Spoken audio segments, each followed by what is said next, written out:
Hello everyone and welcome to This Nintendo Life, episode 276. My name is NBZ and it's the middle of June. It's one of those things where usually it would be sweltering hot right now. But for some reason it's not quite there yet and it hasn't quite hit. The summer is not like as in its peak era as it probably should be at this point. But maybe I am just being optimistic because a lot of time is still to go in what is called the summer period. So I don't know, Bally.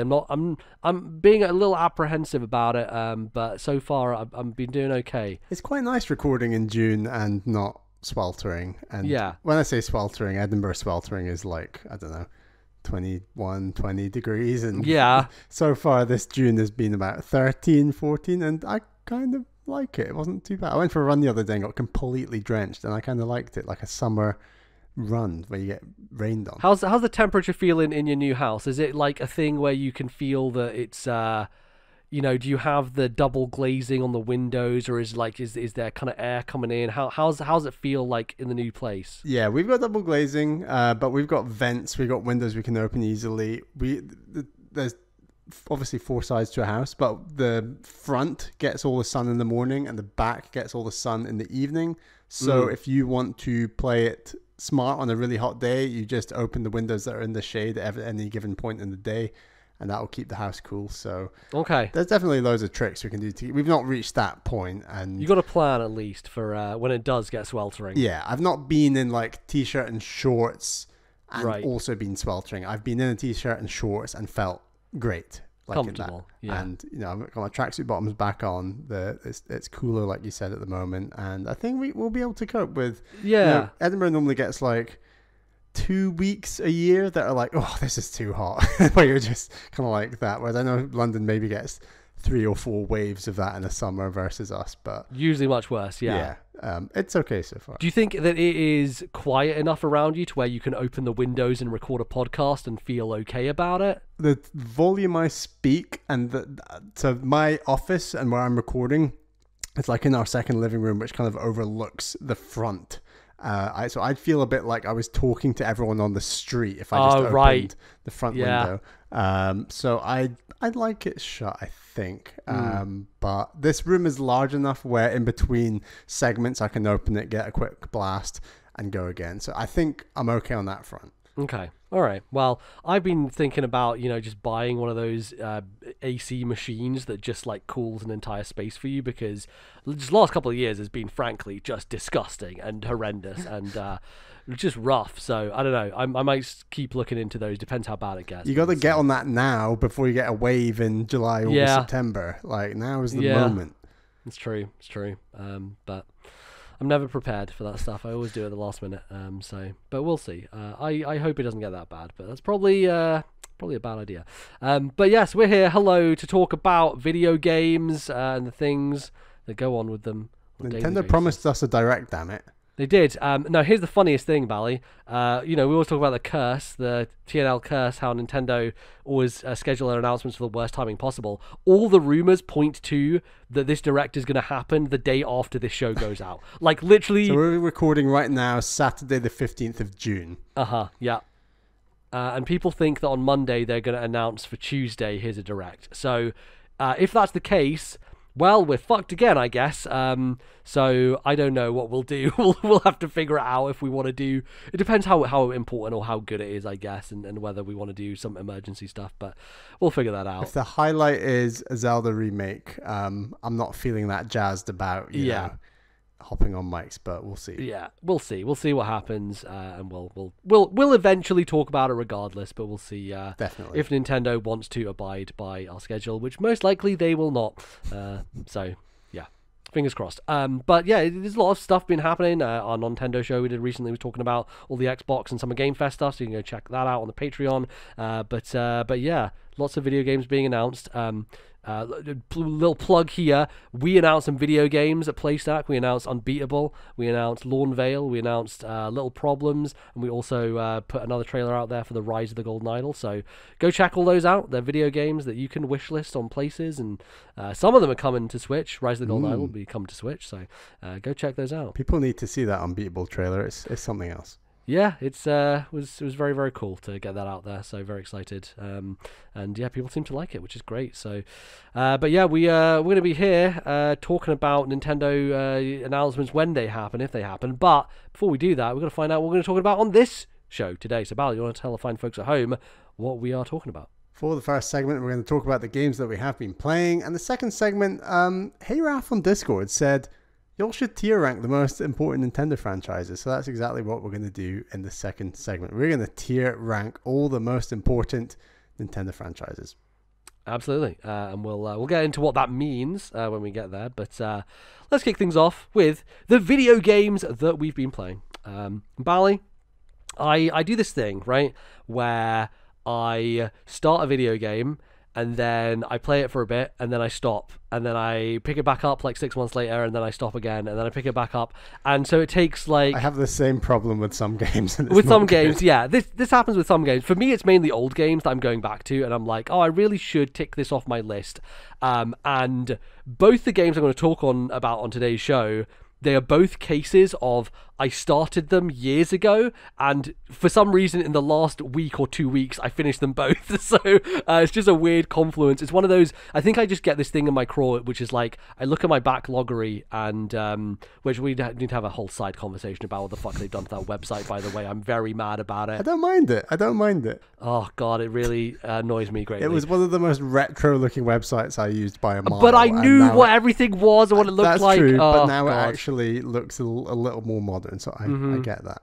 I get it. I do get it. I do understand. But also, I've been using that site for 10 fucking years, and it's looked the same for 10 years. Don't change something when it looks the same. But anyway, I get this thing, right, where, like, you know, you've had Elden Ring on your thing that says playing this currently. Meanwhile, you haven't booted it up in 2.5 years or whatever it's been. And so that's... I played my 10 hours last year. Come on. Yeah, but still, let's see. It's been like probably 18 months since you touch a controller with that video game, right? It's been a while. But we still insist that we have it on our currently playing list, which is more of a that's part of the thing that gets me back to it, and yeah, I'll get there. Yeah. So, but I think that's it. We do that because it's a reminder to ourselves that, by the way, don't forget that you're playing this, basically, even though we're not actively playing it at all, right? And so.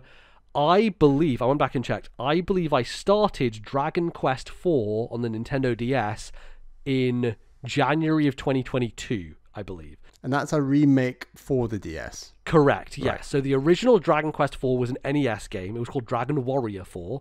Came out on the Famicom over in Japan, obviously under the name Dragon Quest IV, and then Dragon Warrior 4 when it came out in the West on the NES. And was remade then in the Super Nintendo era. They did remakes for those Dragon Quest games then to make them look prettier, and then was remade for the Nintendo DS by the same company that is doing the remake for, or did the remake for, Mario RPG, I think it was. Correct me if I'm wrong. I know that it was, people were talking about it. It was that company that did the Dragon Quest remakes that I think also did Mario RPG. But in any case, it's been a long-term goal of mine to finish every Dragon Quest and every Final Fantasy game, right? And so I had beaten Dragon Quest 1 and Dragon Quest 2 on the Game Boy remakes of those. And I was going to play Dragon Quest 3, and then Square Enix were like, oh, by the way, we're going to remake Dragon Quest 3 in a nice HD 3D thing. So I have held off on playing Dragon Quest 3, which hopefully, you know, if this Nintendo Direct thing does work out, rumors are that's going to be there. So I'm looking forward to seeing some more of that. Cool. So Dragon Quest 3 is off the list, but I've finished 1, 2, 7, 8, 9, 11. 10 is an MMO, and it's not even been in the West ever, so it's kind of impossible to play. So that's kind of like discounted. So the only ones that I needed to finish were 3, and then 4, 5, 6, which are loosely held together as a loose trilogy. There's not really any, like with both these franchises, Final Fantasy and Dragon Quest, there's no direct kind of correlation necessarily. They're all interlinked in like the ways that they all have similar enemies and stuff like that, and themes and those types of things, but you can play them standalone. I'd say the first 3 Dragon Quests are technically within the same universe world, but like many hundreds of years apart. And then 4, 5, and 6, they're called the Zenithian trilogy, and the reason for that is that there's this kind of this city in the sky, this kind of like heavenly angel kingdom called Zenithia, which is in every single one of those games. All three of those games share that sky kingdom, so they're loosely titled the Zenithian trilogy, but they aren't actually tied story-wise at all in any way. So it's really that trilogy that I have not played, and it's the one that has been sitting there for a long time for me to get around to and to finally play and finish. And I was checking through the archives to see if I actually had brought up Dragon Quest IV yet on the show, and it doesn't seem like I have.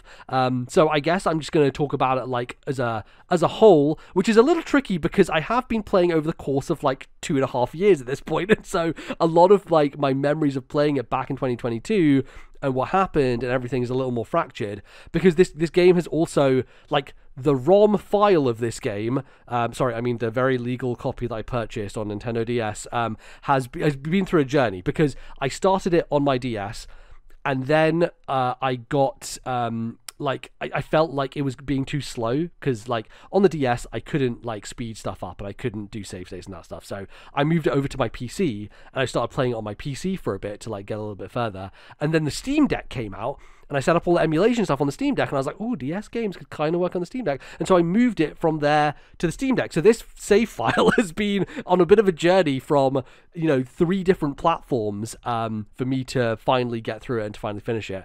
And so I finally finished it last weekend, and it was just a case of I was over with my grandfather for the weekend, and I was like, well, all I have is my handheld stuff, so I'm just gonna knock out Dragon Quest IV here and now, and I did it. So what is Dragon Quest IV? So Dragon Quest IV is a really interesting entry in the series. I would say that it has quite a unique structure to it, in that you play the beginning of this game 4 separate times, and the way that works is that you're essentially being introduced to individual party members one at a time, and it very interestingly kind of introduces each of these at a pace to kind of tutorialize you into it, but also set up different parts of the world and what's going on in different parts of the world.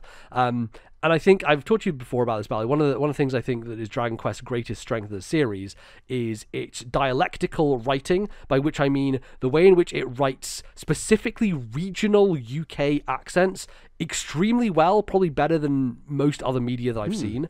And so you start this game as a character called Ragnar McRyan, who take a wild guess, speaks with a Scottish accent and is in a kingdom that is full of Scottish dialects. But this is writing, not voice acting. Yeah, exactly. Right. This is a DS game. There's no voice acting in this. It is just writing. But the writing is really, really on point when it comes to that dialect stuff. What about that Scottish group in Xenoblade? Was it 2? How does it match? Oh, More Ardain. Yeah, More Ardain. Those are solid. I would say the top 2 for me are the Dragon Quest series generally when it comes to writing Scottish dialect. And then I'd say probably the best I've ever seen is the Great Ace Attorney 2. There is a character in the Great Ace Attorney 2 who I think has the funniest, like most on point, like Scottish dialogue, because it has like specific Scottish references in it that you wouldn't get if you weren't someone who had lived in Scotland, right? And I think that's probably the peak for me, is that character in Great Ace Attorney 2. But Dragon Quest is right behind it. I think they do a really good job, and I think that's kind of part of my, I think, wider thing I'll get into. But I think the start of these games generally do such a great job of establishing tone and spaces in different areas. And so you start off with Ragnar and you have just one character and you're learning how to fight and do battles and go through dungeons. It's very tutorial heavy. And then once you've done his segment, which takes a couple of hours, you switch to a totally different set of characters on the other side of the world, and suddenly you're in a kingdom that is essentially a bunch of Russians, right? And the way that they speak is the exact kind of cadence you would expect, which I think was really interesting, because you then go from one character to 3 characters. I was watching a couple of videos on Dragon Quest IV, and I think this is a really cool observation, in that Dragon Quest IV basically introduces you in the way that the original Dragon Quest games are built. So the first Dragon Quest game, you have one character. In the second Dragon Quest game, you have 3 characters, and it's a mage and a warrior and I think a monk or something. I think archer. No, it's like a priest kind of thing. So you got your healer, your magic, and your warrior, basically. Right. And so the second chapter in Dragon Quest IV is that 3 archetype again, which is the healer, the mage, and the warrior. And then Yeah, and you kind of go on from there. But I think it was really cool how they set up these two segments, and it's basically Dragon Quest 1, Dragon Quest 2 is part 1 and part 2 of Dragon Quest 4. They're almost like kind of introducing you to those concepts in a way.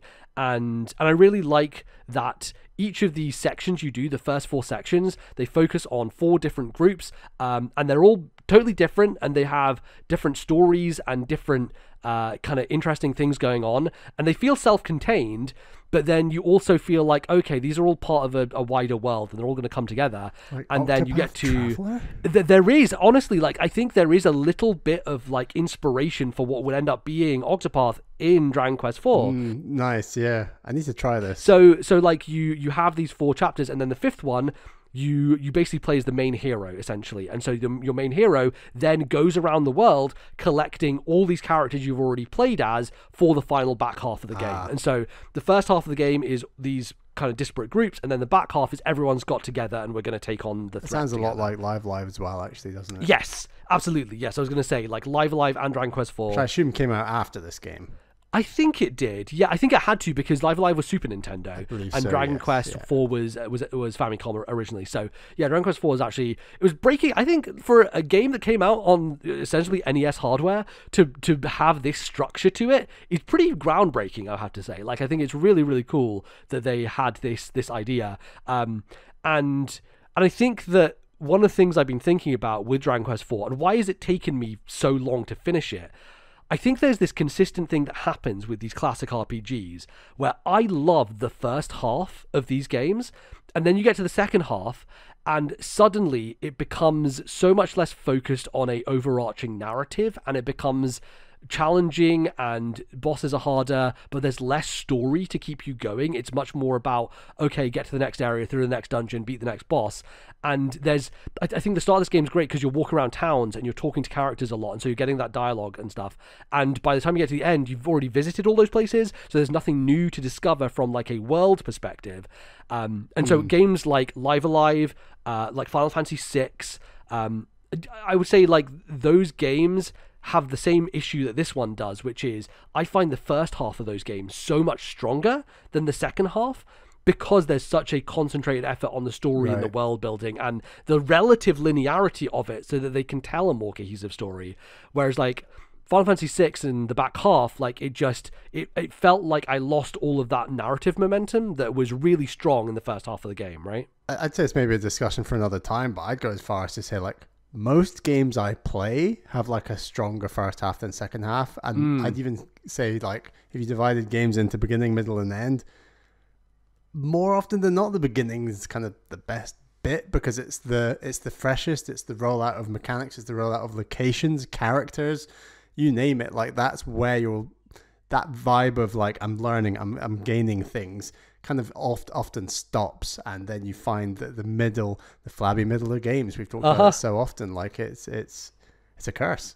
Yeah, and I do think that, you know, there are certain games that can get away with it more easily, or games that have a strong enough narrative hook to pull you through, right? That's important. Like I think part of the reason Xenoblade is my favorite RPG franchise is because it is a master class in dragging you through with reveals and tiny nods and hints of what's going to happen, and so you always have that carrot on the stick to keep you going. So if the mechanics slow down a bit, or the rollout of that kind of thing slows down, you're still being pulled along by the interesting narrative. Exactly, you're excited to see what happens. And I would say like stuff like Sea of Stars last year actually did a really good job of this, where I was getting a little bit bored of the combat stuff, but they really pick up the narrative in the back half and do a really good job of like carrying you through.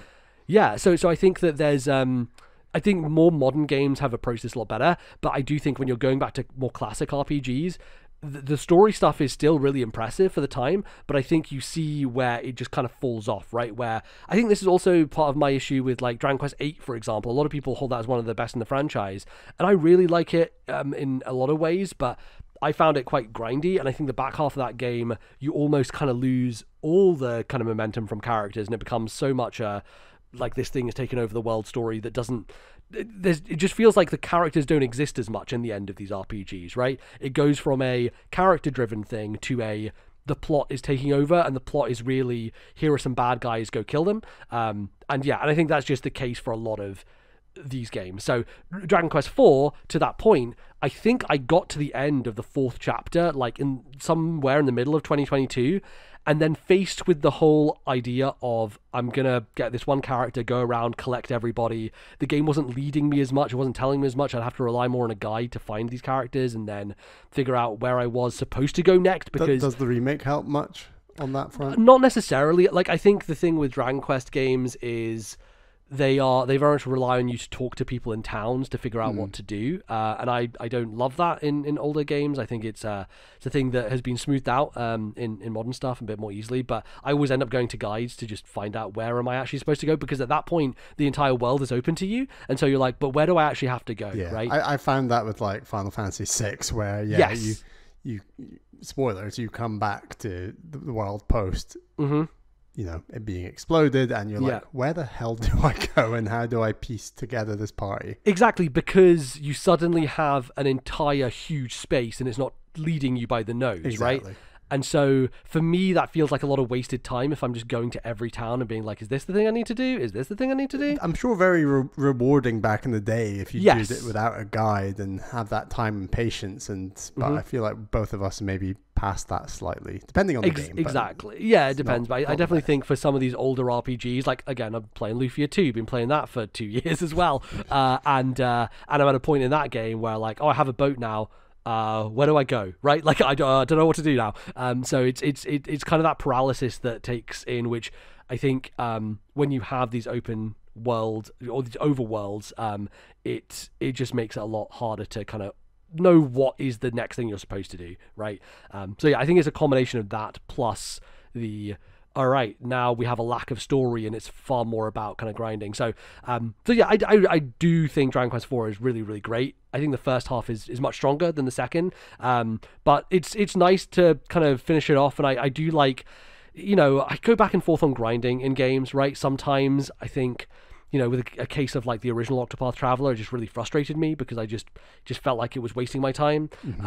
But then there's some times where I'm like, I just want to put on a podcast and do something mindless. And the end of this game was me listening to a podcast for 3 hours while I use save states and fast forward to just grind out metal slimes in this one tower. And I basically leveled up like 10 levels. And I think that's the thing, again, with these old games, the kind of gap at the end is like, okay, I'm like naturally, having played the game naturally, level 32. The final boss, you need to be level 40. So it's like, well, I guess I'll grind 8 levels just so I'm like at the level. I guess if you hadn't used a guide at all and randomly explored the entire world talking to NPCs to find the solutions to things, you might have been closer to that level, but equally precisely it's a lot quicker. Yeah, exactly. And so yeah, I did. There was a bit of therapy to just like jumping in that tower and just knowing that metal slimes are going to spawn here, and I'm just going to run around and just kill metal slimes, which is the fastest way to level up in a Dragon Quest game. And yeah, it didn't take that long. So it was good to finally wrap that up and be done. But I kind of, I just felt like I couldn't move on with either a new Final Fantasy or a new Dragon Quest until I had this under my belt. Just felt like it was sitting there over me, just like a cloud looming for so long that I needed to get it off the backlog. It just had to be ticked off. So glad that I was able to do it and get Dragon Quest IV under the belt. But yes, it's really cool, and definitely I think people should check it out. I know that there is a mobile version as well of it out there that is basically the DS version. I don't think those versions have been brought to Switch yet, which would be really nice. I think only 1, 2, and 3 have been brought to Switch, but a more kind of like modern streamlined version of this I think would go down super nicely. So do give it a look. And I've heard bring on Dragon Quest 3. Yeah, that as well. But also Dragon Quest V is supposedly the best game in the franchise, and that's the one that is after this. So have they remade that one yet? Yeah. So all 3, 4, 5, and 6 were remade on DS basically. DS, right. So yeah, I've got the DS versions of 5 and 6 to play, and of course the upcoming remake of 3. Have any of them been remade more than once yet? I mean, technically, if you want to count like the Super Nintendo versions, like then yes, that would be true, and also the mobile versions. There's quite a few different versions of these Dragon Quest games out there. I would say the DS and the Game Boy versions are probably the best, most modern ones available, most accessible. But yeah, I do hope that one day we get the Final Fantasy pixel treatment to the Dragon Quest series, because those pixel remasters, I believe, have all the save states, rewind stuff built into them, which is really nice. So hopefully they'll do that with Dragon Quest. I know Dragon Quest 12 is around the corner at some point, so we'll see. But there you go, Dragon Quest 4, another big RPG ticked off the list. Time to move on to another one, I guess. So, yeah. All right, Bally, you have been playing something quite different. What have you been checking out? I signed up to a month of Game Pass in order to play a bit of Hellblade 2 Senua's Saga. I'm going to talk about it on the Nintendo show, but it meant I've got some more month of Game Pass to use. I want to play some games, and Open Roads is the game I've been playing, and that game came out cross-platform earlier this year, and it's a kind of 2 to 3 hour narrative-driven game. I'll admit the thing that interested me the most are two things. One, it's got Caitlin Dever and Kerry Russell. So Caitlin Dever is going to be playing Abby in The Last of Us Part 2 TV show. And then Kerry Russell, I don't know many actors, but Kerry Russell's one of my favorite actors, and she's in The Americans, which is one of me and Caroline's favorite TV shows. It's an incredibly good show if you have not seen it. And yeah, Caitlin Dever and Kerry Russell play Tess and Opal, mother and daughter, and essentially the grandmother in the family has just died, and they're clearing her house, and through conversations you discover things, and these discoveries lead them to go on a road trip, and the road trip leads them to a number of points, and they kind of uncover some stuff. I wouldn't say so. It's a very kind of narrative driven game, very right? narrative driven. The other thing that drew me to Open Roads is I'm a sucker for kind of narrative-driven American tales that have a lot of forests and trees and nature. So stuff like Lake really appealed to me. Even Tell Me Why, even though that's based in Alaska, like there's still that just kind of forest, kind of American countryside. Kind of deal. And Tell Me Why is a lot harder hitting than either of those other two games. But Lake is very similar to this game. Like nothing that bad happens. It's pretty chill. There are mysteries, there are discoveries, but obviously without you do not drive the car like you do with the van in Lake, for example. But essentially you find out like the mother is newly divorced. They're also homeless. There's like money issues as to why they're homeless. It's not entirely clear why. You find out more about the dad. And yeah, it's just kind of one of those, it's really plodding and paced, to be honest. Like you explore a number of areas in first person, and there are items, and when you pick up the item, you play as the daughter, Tess, and when she picks up an item, she might be like, "Hey mom," and then you click that and it starts a cutscene.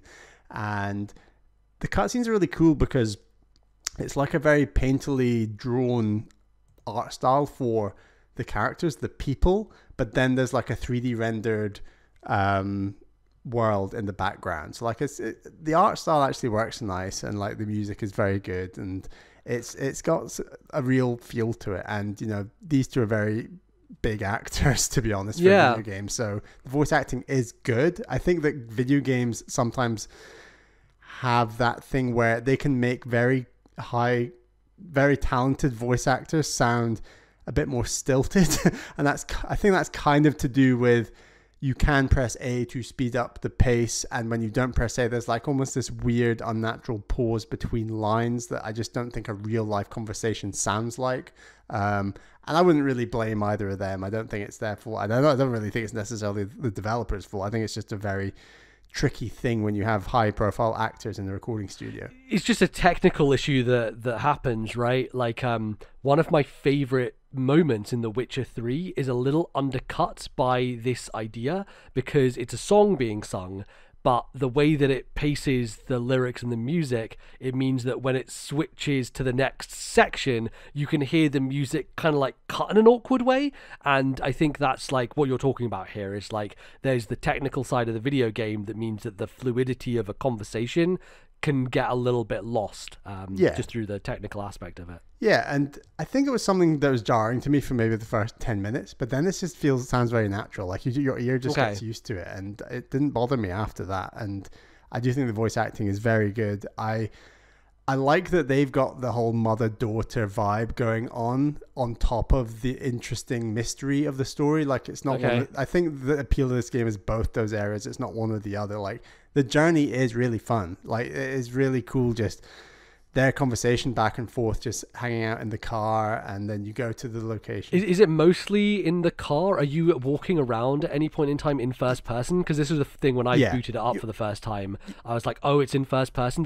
I guess the trailers kind of tricked me because I thought it was more visual novel and always those characters on screen, but it seems like it isn't quite that. Are There's you a bit of walking around to look at stuff? Okay. It's both. So you're in locations, you're walking around houses to discover items, and then in between locations you're on the road, and when you're on the road there's less to interact with, and it is more just narrative focused, visual novel-ish, and then you get to the next location and then other stuff unfolds, and I think there's only like 3 or 4 locations total. It's not a long game, right?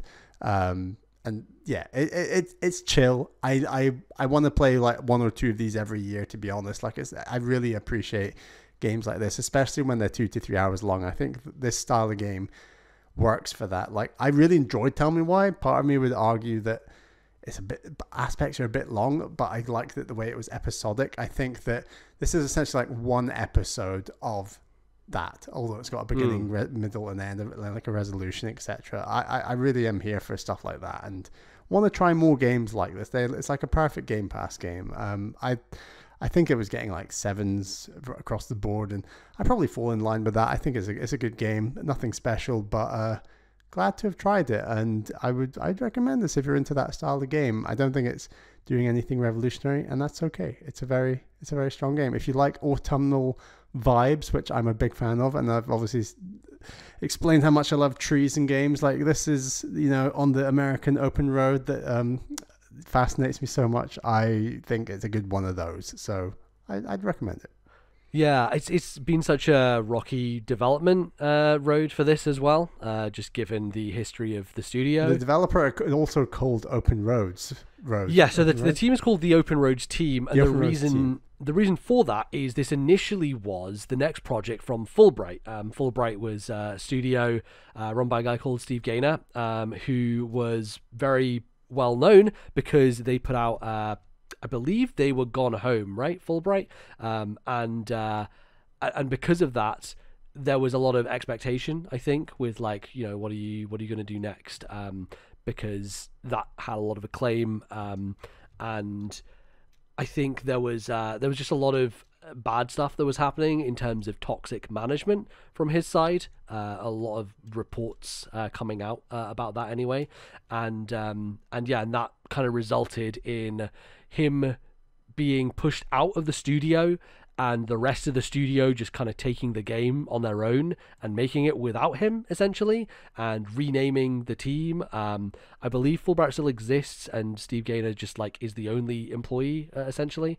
So yeah, it's a bit of a rocky development, right? Like this seemingly like auteur figure, who was behind like the very popular kind of thing that put the studio on the map, kind of like led to it falling apart. And yeah, I'm very glad that whole team were able to make this on their own without his involvement. But yeah, it just feels like it probably like saw the effects of that, I imagine, as it was being put out. But yeah, I'm glad it was able to release and get out there, because yeah, it seemed like a bad situation all around when it came to that stuff. So yeah, I mean, I would happily play another game from this team, see where they go and what they do. But yeah, it's cool. Yeah, good stuff. Well, I have also been playing something, as I mentioned previously, that I'd started a long time ago. I think one of the things that I really wanted to do, just like my play every Dragon Quest, play every Final Fantasy, I wanted to go back before Hades 2 came out and, finish all the Supergiant's other games before they put out... All of the Supergiant games? Yeah, which is not many. It's only 3 other games, right, before Hades 2 came out. So they're Bastion, Transistor, and the basketball one. Yeah, Pyre. Yes. There we go. Have you played Transistor? No. So Transistor again is one of the fortune cookie things I did for this year, so I do have to finish it. So that's kind of like you're very honest holding yourself to that, because I'd completely forgotten. Yeah. Well, I did not. So we'll see if I remember. But yeah, I wanted to go back and just play through the whole catalog basically, because there's a lot of Hades is one of my favorite all-time games, and I just wanted to be like, okay, let's go through the history of the studio and just see everything. And I had owned Bastion years and years ago. I had it on Steam. I think I probably had it since I first got my Steam account, so like over a decade at this point. And Wow. I have started and stopped Bastion maybe more times than any other game. It's Really? one of those, it's one of those where so this most recent playthrough, I restarted, I think, the end of last year or maybe middle of last year. And it's just, I don't know what it is about it, but I always felt that it had the bones of something really special without the mechanics being fully cohesive yet. And what I mean by that is you can feel the artwork is fantastic still. The music is fantastic still. There's a very unique thing that Bastion does, which is the dialogue replicates what you do in the game. So like if you fall off a ledge, like Logan Cunningham as the kind of voiceover will comment on that, or if you die in a certain way, or if you use a certain weapon, the dialogue itself like adapts to what you are doing in the game, which I think is very, very cool. And so there's a lot of the core tenets of what you see becoming Hades in Bastion. Bastion is really a isometric action game at the end of the day, and so it is quite similar on that perspective. But I always found Bastion quite unwieldy from a controls perspective, quite slow, quite not unresponsive, but I'd say they just hadn't honed in the mechanics yet in terms of the feel of the character, dodging out the way of stuff, attacking enemies, all that sort of stuff. There's just a bit of like not sponginess, but just like something that didn't quite work with it for me. And I would find myself in these situations where I'd start playing Bastion, I'd get a certain part through, and I just keep dying. I'd just be like, oh god, this is really difficult. I'm getting my teeth kicked in. I just didn't have the motivation to keep going. And I think that's just because I was playing on like the regular difficulty. And so this time I decided, right, let's put it down to the easiest possible difficulty, and hopefully that will be the thing that lets me get through this. Because really I was interested in the world and the characters and all that sort of stuff. That is wild from someone who's like pretty damn good at Hades and plays with all the extra fire and whatnot. And to go back to Bastion and be like, actually the normal is really difficult.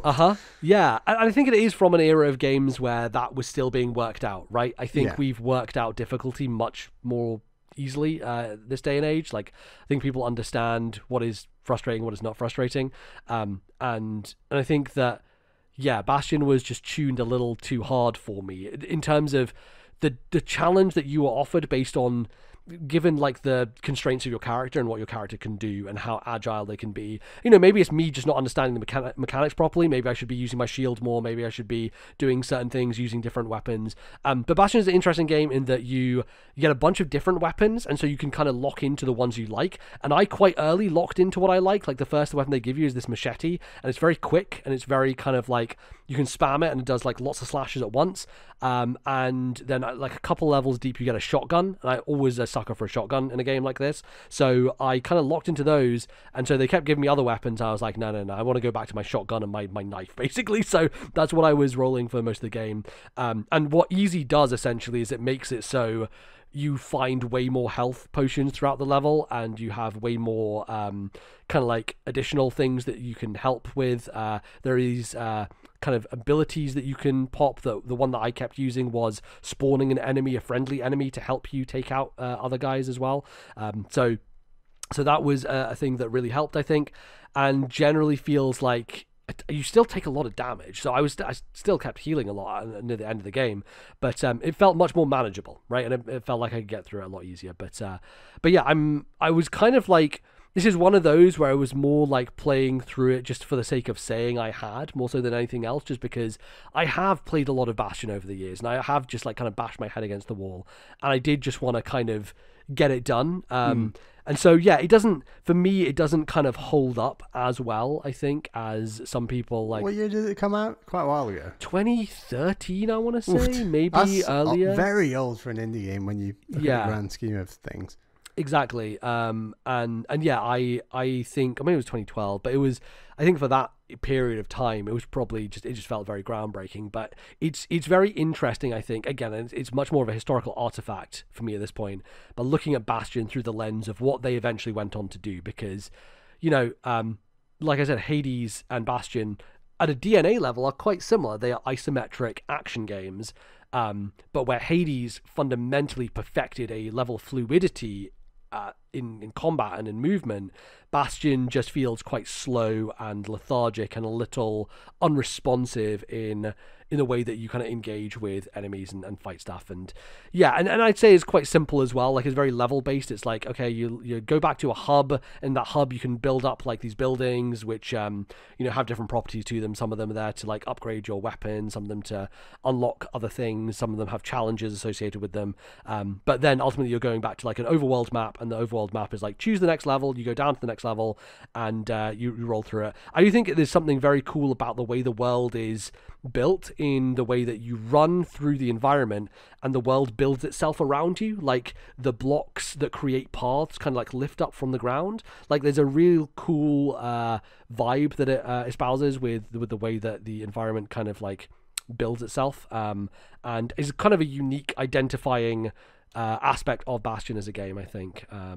But yeah, I'm glad it's done, so I can move on and see what Transistor is like, really, so I can kind of continue this journey and see what's going on, because I do think that for me, I'll probably enjoy the games more and more as I go on, as they become more refined. And I was going to say, I'd love to go back and try a bit of Supergiant history, but I'd probably play the best of the three. And I imagine, from what I know of these three games, the one that I'd want to play the most is Pyre. But yeah, I think to so. See what you think. Yeah, definitely. So yeah, definitely Transistor will be up next, and I'll be hopping into that at some point. But so that's going to be played by the end of the year. That's the plan. I guess so. Yeah, goodness. Yeah. I guess we've got a lot of year to go. Yeah, it's half a year or so. But yeah, I'm glad that like this beast has been conquered. I can't tell you how long. Like, I have this. How long of a game is it? It's like 6 hours. it's not long See, at all. I'm allowed to say this beast has been conquered when I beat Elden Ring. Like, yes. 6 hour game. Come on. No, I know, but it's just, I have, like I said, this is very funny. I'm gonna change this right now. So I have a on Steam, I have a whole bunch of categories that I put games into. One is like played, which is games I've already finished. Not played is games I've yet to get into. I've got endless/multiplayer. And then I have a category called unfinished, which is games that I have started but not finished yet. And I don't really use this category anymore. It's got a lot of old stuff in there that just will never be returned to. But Bastion has been sitting there for, I think, like almost a decade at this point. Is it alphabetical order? Is it sitting at the top? It is sitting at the top. Go. So I am now going to add this to played, and I am now removing it from unfinished. It's finally gone. That's the whole reason we play video games, is to take them off the list, right? Like, hey, and I just did it live on a show. Other games in this category: Capsized, Downwell, Electronic Superjoy Groove City, which I think is the sequel to Electronic Superjoy, Gunpoint, Hotline Miami, Mirror's Edge, Proteus, Sideway New York. You played Hotline Miami. Yeah, I have, but never finished it. So it's on this list. Sideway New York, which is it's a 2D platformer, which is like the link between worlds thing, where you're graffiti on a wall. Your character's basically graffiti on the side of a wall. It's a cool game. There Came an Echo, which is a voice controlled tactics game that I got years ago, and They Bleed Pixels, which is a kind of Meat Boy-esque platformer / action game from years and years ago. So all these very, very old games I just probably won't return to. But Bastion was the one that did deserve going back to, and yes, nice. Finally I have beat the Bastion. There we go. It's done. So yeah, it was a feel good week, I think, of ticking off Dragon Quest 4 and Bastion simultaneously. Feels like I've made some progress, and now I feel a bit more free now. I'm like, oh, what do I want to play now? You know, so many possibilities, because now I've conquered some demons. I do like that feeling. Yeah, absolutely. Next up, Skyward Sword. Oh boy, the HD. No, I'll get back to that. Flabby middles in games. Holy shit. Yeah. Well, you know, that one doesn't count as much because I already beat it years ago. So it's it's a replay. You know, it's a replay. Lovely. Well, that is going to do us for this first part of the show. Don't go anywhere though, because we will be back after this short break talking about Nintendo franchises and how important they really are. See you in a bit. I dig my hole, you build a wall. I dig my hole, you build a wall.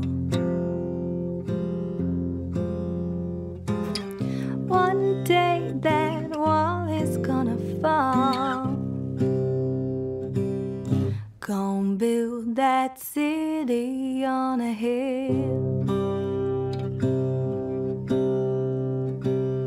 Gonna build that city on a hill.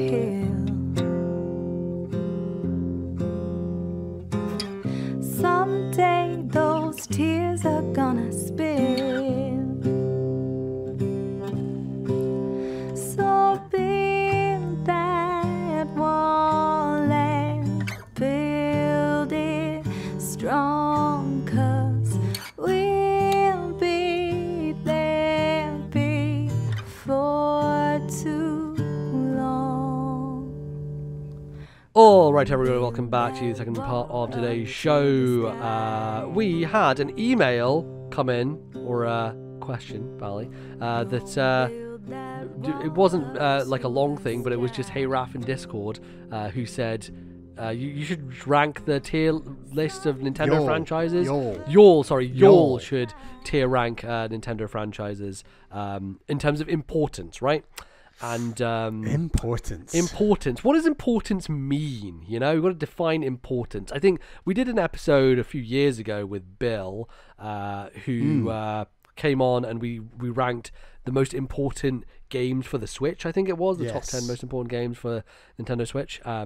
And that was interesting because I think we defined it at that point in time of like the impact it has, right? The kind of cultural impact, the gameplay impact. How do you define important, Bally, when it comes to this idea? Yeah, I mean, I think this is quite a good time in the timeline of Nintendo to do this, because we are just on the, not the eve, but the eve of the announcement, arguably, of the next Switch. And I think it's a really good time to check in with how important to Nintendo are these franchises. I would define importance as a number of factors in varying degrees. I think Nintendo, when they put a game out, they want financial success. They want the game to sell well. I think, generally speaking, for most franchises, they want critical success. They want it to be, you know, they want reviewers to like it, because at certain levels, for certain games, it's important that games are, you know, Nintendo have a level of quality. They want their games to be high quality, to review well, generally speaking. Yeah. And then I think there's the kind of cultural impact. Like, all these games arguably fuel stuff like Smash Brothers. Are there characters in Smash Brothers that are, you know, even if their specific game didn't do that well, but then that character came from a game that had that knock-on effect and culturally made a difference. So you think of like Roy and Fire Emblem, and him going through Smash Brothers meant that Smash Brothers was very important to get Fire Emblem selling in the West, for example. Like, I think there's a network of Nintendo characters and franchises that, just because one game doesn't sell well but might do well critically, I think there's just certain franchises that are important to the overall, hey, Nintendo make one type of game, but hey, this game is actually a very different type of game and still has a lot of value for that. So I think something that combines those together. I don't want it to just be commercial. It's not just critical. And I think there's a cultural aspect. I think it's influence as well. Like, how influential did this end up being for the wider culture of games, or games as a medium, or all that sort of stuff? I mean, I'd quite like to make it as current as possible. So, like, I think there were certain games that were very impactful way back when, but arguably aren't as impactful today. And I think in terms of like, I'd prefer to do it with the lens of like looking ahead to launch of Switch, to what franchises are important for that. Okay. Yeah, I think there's some interesting stuff we can get into with that as well. But what do you think about like the developer who made the game, like, or the team within Nintendo, if there's like a thing that associated with that, like that importance factors in as well? Yeah, I think that's tricky. I think generally speaking, if we can just attribute like the last team that worked on the franchise as, let's just pretend hypothetically that they will work on the next one. Right. Yeah. Okay. Perhaps go that way. Yeah, that makes sense to me. Okay. All right, Bally. We've got an alphabetical list here. So should we just go alphabetically? Let's go alphabetically. I think that's a fair way of doing it. Okay, and we're going to rank these between S and D. So S being the most important, D being the least important. Okay. So as it goes, Advance Wars, Bally, where do you think this goes in a tier ranking of importance? S in my heart. but D for Nintendo. Yeah, I think that Advance Wars is an interesting one to think of. So you can come at it from the perspective of its influence on tactics games, right? Generally, I think I don't know if Famicom Wars came out before Fire Emblem. I actually don't know which was the first, but one of them was the first, and I think that probably changes the conversation potentially. If it was Advance or if it was Famicom Wars, that would change the potential because it would give it a bit more of an influence factor, I would say.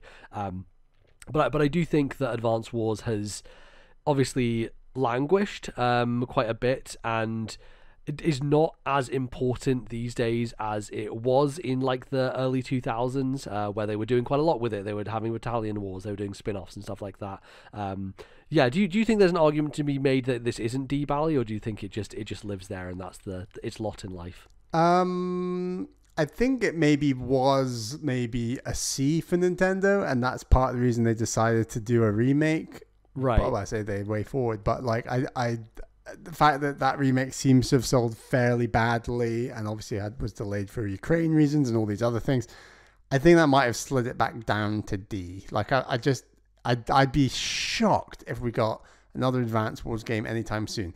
If you want to maybe pull it up, I do think it's quite valuable to Nintendo fans. Like I think there's a lot of Nintendo fans who, like me, are like, we need Advance Wars, but for now can probably sit in D. I don't know. We can always shuffle stuff later. Yeah, we'll see how things feel. Let's put it into D for now, Advance Wars, which is, what a great start. Next up, Animal Crossing. I think from a cultural perspective, it's quite a juggernaut at this point in time. Yes. Now, is it an S tier? I think you could argue at this current moment, yes. I think in terms of importance, I think it's interesting because the kind of cozy, like town buildy life sim space, I feel has had a bigger influence from other franchises over the years. And I wouldn't say Animal Crossing is the same as like Mario, where Mario is like the inventor of platforming essentially. Like Animal Crossing kind of comes on the tail of a franchise like The Sims, for example, right? I would say in terms of like that style of game, Sims is probably like at the very peak of the mountain.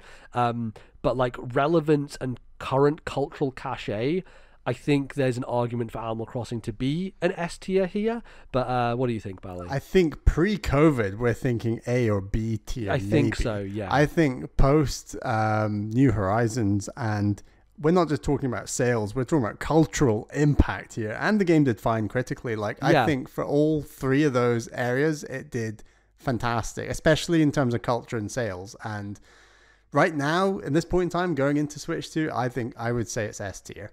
Yeah, I think that makes a lot of sense. It just has this following and aura around it, and whether or not Nintendo can take advantage of that, or whether they were able to really with the original and extending its life, I think that's a different question. But just in terms of generally like people knowing what it is, how much it has kind of like had an impact on people, and how much it helped people during that period of time as well, I think it probably does deserve that top spot, which is kind of crazy. It's the second best-selling game on Switch still, Animal Crossing. So it's pretty damn good. All right, next up is Donkey Kong, the DK boy. So where do you think Donkey Kong sits, Bally? He's an interesting kind of fella. I think there's a historical importance to Donkey Kong that cannot be overstated. The first Nintendo character, really. And I think also surprisingly, when he comes back, his games sell quite well, shockingly well, right? Like Returns, I believe, on Wii did quite a few units. Like, I don't think it was a 10 million seller, but it was a pretty damn good seller on Wii. And I think that there's been a bit of a lull. Like, we haven't had a new Donkey Kong focused game in a while. So I think he's poised for a big comeback, but I think there's this tension of like his historical importance with his current importance. I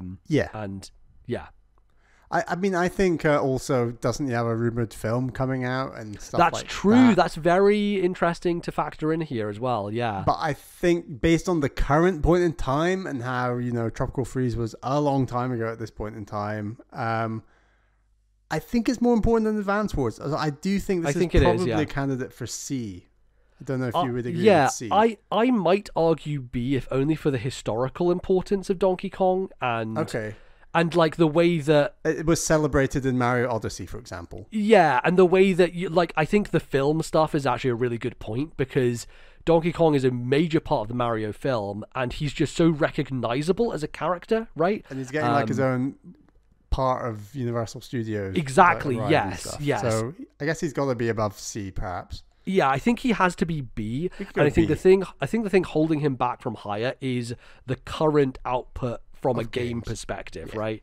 I think the Donkey Kong could be an S tier Nintendo franchise and has the potential to, but currently I think he's not quite there. Look, he is the owner of the game you played the most in Nintendo Land, MBZ. Like, he is important. Oh my goodness, that is an S tier game, I will have you know. God, I played so many hours of that, just that, on the Wii U tablet, without doing anything else. Without any other Wii U games. Exactly, it was great. Baby, trying to. Oh, so many hours spent playing those games. It was great. Okay, up next, Earthbound. So, we love Earthbound. Is it that important? According to Nintendo, not at all, because they refuse to give us any version of Mother 3 in any form whatsoever. Mm-hmm. I think Earthbound we talked about it a lot on that episode, but it has a big knock-on effect for Pokemon as a franchise, I think. Mm-hmm. The whole kid in a world RPG in a kind of non-fantasy setting. I think there's a real impact to Earthbound. I would also argue that so many of the modern breakout indie RPGs like Omori or Undertale, massive, huge, earth-shattering games, exist because of Earthbound, right? And so I think there is an argument for Earthbound to be decently high up this list, but the franchise itself, I mean, it's just dead as can be, deader than dead, right? This is how important it is to Nintendo. So, if a game like Earthbound has great knock-on effects for all these other indies and games, I'm not sure how important to Nintendo that is, Yeah, I think it's slightly important to Nintendo in the fact that Undertale probably sold millions of copies on Switch, and so it is influencing sales to some small degree for them, right?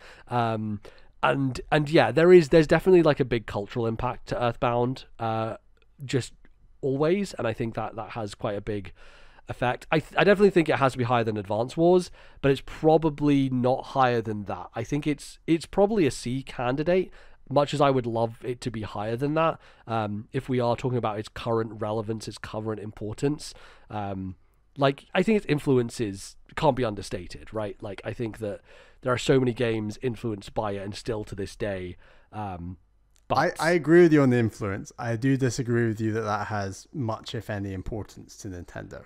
And well, yeah, I guess is that what we say? Is it importance to Nintendo the company, or is it just importance generally, right? Is it importance across the board? The most important Nintendo franchises, yes. I guess you can interpret that as... Because I was less thinking of it to the company, because then that becomes much more of a commercial argument, I would argue. Because their whole focus is commercial. Yes. That doesn't factor influence on the games as a medium thing, right? Which I think... Yeah, no, I guess... No, we can merge the two. I get that. Yeah. You are right. We should merge the two. I was going to say that Earthbound has an awful lot of similarities to Advance Wars in terms of it's one of those franchises that is got in the grand scheme of things, a fairly niche following.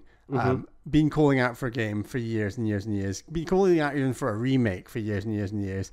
Advance Wars was actually a series that even got a remake, and Earthbound hasn't. And it's just kind of one of those franchises that, yes, is incredibly influential. And you can argue perhaps Advance Wars has been influential as well in turn-based, like we were saying. But it's just kind of not progressed. And so I think we could go C, but I think it's C. Yeah. I would have gone D maybe, but we could go C. Yeah, I just, for me, Undertale existing instantly puts it from D to C, right? I think that is just so massively influential in a way that I think it can't be D. Undertale is more influential than, say, what was that roguelike turn-based strategy game? I mean, there's loads of them. With the I don't know. with the art style that was like very Advance Wars-ish. Oh, you talk about Into the Breach? Into the Breach, yeah. Oh, okay, yeah. So I would Yeah, argue yeah. like Undertale is so much bigger than Into the Breach. Oh, that, massively like, so. Earthbound's influence is bigger. Yeah, I think so. So it's yeah, more important. definitely. All right, Bally, F-Zero. F-Zero. So F, right?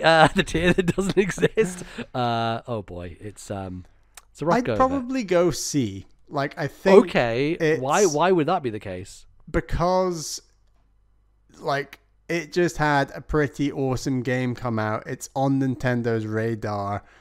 I would be shocked if Switch 2 didn't have a new F-Zero game.